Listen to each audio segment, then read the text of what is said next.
Hello everyone. Bihar STET को लेकर के और संजय कुमार 33,916 सीट और 7th फेज के नोटिफिकेशन संबंधित 7वें चरण में जो एसटीईटी की बहाली होनी है उस दरमियान कई खबरों को इस वीडियो में हम लोग कवर करेंगे। सबसे पहले कल 15 अगस्त था और 15 अगस्त को मुख्यमंत्री ने भी कई घोषणाएं बिहार में शिक्षकों से संबंधित की है। उन सभी विषयों पे भी 1 बाय 1 चलेंगे और आपको सबसे पहले मैं बता दूं कि एक पेपर कटिंग जो कि मैं आपको दिखा देता हूं पहले और उसके बाद में सारी चीज़ों को लेकर के एनालिसिस करूंगा। ये पेपर कटिंग जो है वो कल से काफ़ी ग्रुपों में वायरल है, हालांकि ये पहले का है लेकिन इसमें 7th फेज को लेकर के कई महत्वपूर्ण जानकारियाँ हैं जो कि उसको हम लोग देखेंगे। सबसे पहले आप यहाँ पर देख लें कि संजय कुमार ने जो ट्वीट किया था उस ट्वीट का मतलब क्या है और उस ट्वीट के मायने क्या हैं। देखिए यहाँ पर इन्होंने स्वतंत्रता दिवस के दिन इन्होंने कहा कि माननीय मुख्यमंत्री नीतीश कुमार ने उच्च माध्यमिक विद्यालयों के लिए संभाग स्तर के सरकारी संवर्ग प्रधानाध्यापकों और प्राथमिक विद्यालयों के लिए जिला स्तर के सरकारी संवर्ग प्रधान शिक्षकों के निर्माण की घोषणा की है और नियुक्ति प्रतियोगिता परीक्षा के यानी कि कॉम्पिटिटिव एग्जामिनेशन के आधार पर अब होने की जो एचएम की जो नियुक्ति होती थी पहले प्रमोशन से, तो यहाँ पर मुख्यमंत्री ने कल घोषणा की है कि अब इनकी जो नियुक्ति है वो प्रतियोगी परीक्षा के माध्यम से की जाएगी। तो एक तरीके का ये अच्छा कदम है बिहार सरकार का जिसका स्वागत किया जाना चाहिए।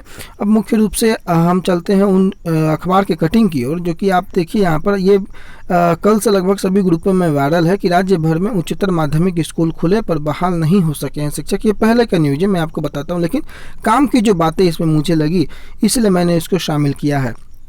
इस साल के अंत तक 2500 शिक्षक जो हैं वो हो जाएंगे रिटायर और 2022 तक हाई स्कूलों में 49,361 और शिक्षकों की होगी ज़रूरत। 2022 तक की बातें कही जा रही हैं।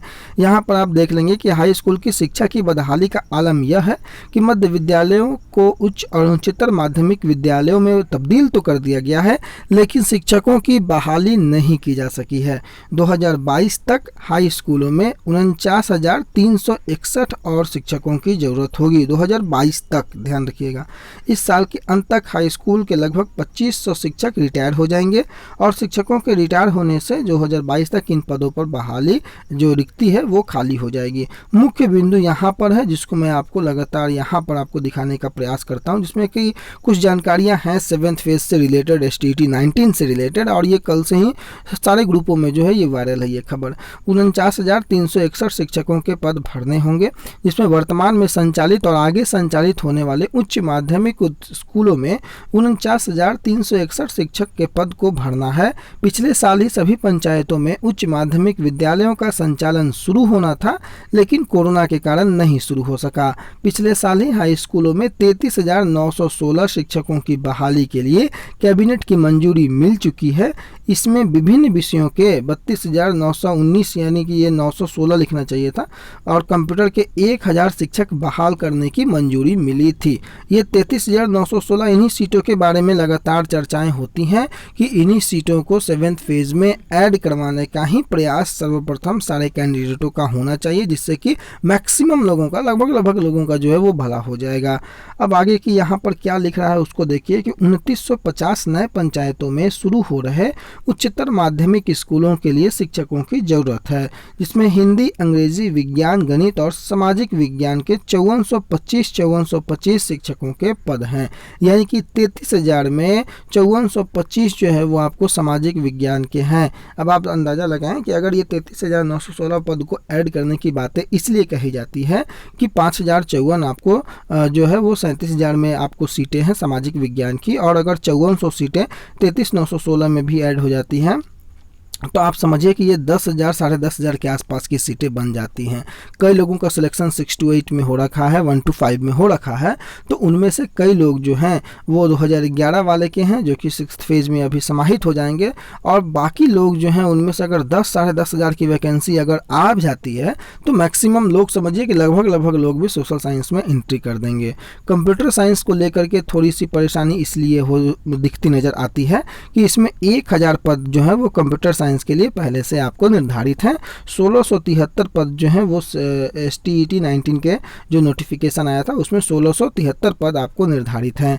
बैकलॉग सीटों को भी अगर आप देखें तो उसमें से 200-300-400 सीट के आसपास जो है वो आ सकती है। मैंने मिला जुला करके 3000 के आसपास, अगर 33,916 होता है तो 3000 के आसपास, 3500 के आसपास का सीट आपको कंप्यूटर साइंस का बनता है।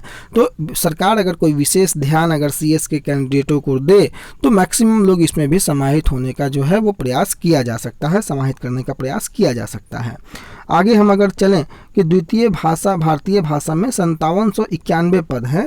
जिला में जिला परिषद और नगर निकायों के माध्यम से शिक्षकों की बहाली होनी है और नियोजन के लिए बीएड के साथ ही, यहाँ पर ध्यान दीजिएगा, बड़ा महत्वपूर्ण लाइन है, नियोजन के लिए बीएड के साथ ही STET उत्तीर्ण होना आवश्यक है। बहाली चरणबद्ध तरीके से होगी। 7वें चरण की बहाली प्रक्रिया में कई बदलाव भी कर दिए गए हैं। अब उच्च और उच्चतर माध्यमिक विद्यालय में शिक्षक बहाली के लिए मेधा सूची बनाने में मैट्रिक और इंटर के अंक नहीं जुड़ेंगे और सॉफ्टवेयर के माध्यम से अभ्यर्थियों से ऑनलाइन आवेदन लिए जाएंगे। यहाँ पर भी अखबारों ने 2-3 चीज़ें क्लियर की हैं। सबसे पहला कि बीएड के साथ जो है आपको STET जो है वो उत्तीर्ण होना चाहिए, यानी कि क्वालिफाई होना चाहिए। दूसरी बात है कि अब जिसमें बीएड की आवश्यकता नहीं है उस पर भी मैं एक अलग से वीडियो बना दूंगा, उनके लिए बीएड की कोई आवश्यकता नहीं है। बहाली चरणबद्ध तरीके से होगी।